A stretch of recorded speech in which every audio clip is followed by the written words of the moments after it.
ছাত্র জনতার মহান বিপ্লবে যারা শহীদ হয়েছেন, শহীদ হয়ে যারা বাংলাদেশের ভারতের দালাল শেখ হাসিনার ফ্যাসিবাদকে উৎখাত করেছেন, সেই শহীদদের বিদেহী আত্মার উদ্দেশ্যে পরম কৃতজ্ঞতা এবং অকৃত্রিম শ্রদ্ধা জ্ঞাপন করছি। আমরা সেই বিপ্লবের শহীদদের কোনদিনও ভুলে যেতে পারি না। ইনশাআল্লাহ এই শহীদদের আমরা কখনো ভুলব না।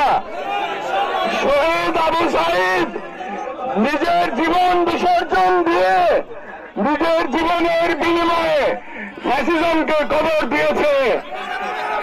এক সময় বাংলাদেশের যে তরুণ কিউবার বিপ্লবের নায়ক চে গুয়েভারাকে বিপ্লবের প্রতীক হিসেবে বিবেচনা করত সেই বাংলাদেশের তরুণ এখন আবু সাঈদকে তাদের আদর্শ হিসেবে জানে।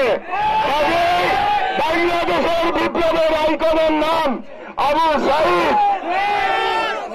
আবু সাঈদের সেই দুই হাত প্রসারিত করে ফ্যাসিবাদের থেকে শাহাদাত বরণ করা বাংলাদেশের জনগণকে যুগের পর যুগ অনুপ্রেরণা দেবে ইনশাআল্লাহ। আজ থেকে 200 বছর পরে আমাদের আগামী প্রজন্ম, তখনকার বাংলাদেশের প্রজন্ম আবু সাঈদের কথা বলে তিতুমিরের মতো গর্ব অনুভব করবে। শতাব্দীর পর মানবতাবোধের মহানায়কের নাম বলতে গেলে আমাদের মুগ্ধের নাম মনে পড়ে।